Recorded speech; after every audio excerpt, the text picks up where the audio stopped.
sang ti meli itom jer pepe bang heni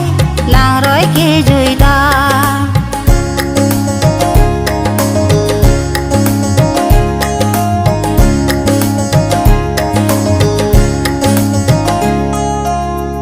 itom jer pepe yang bong ning kang sampen ke juilo eseng ke hang ason ason mira puke ong along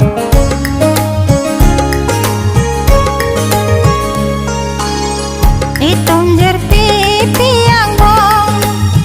lingkang sampen ke juilo eseng ke hang ason ason mira puke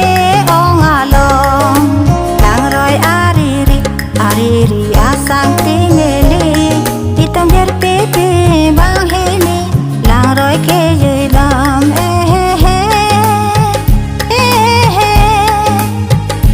la la la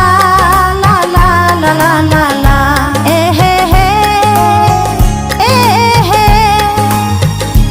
la la la la la la la la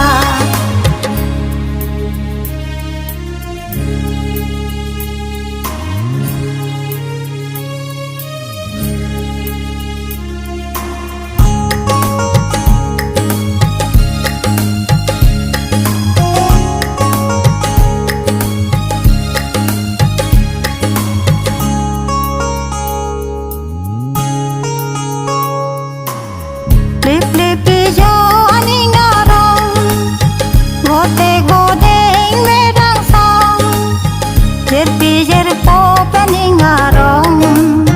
ke do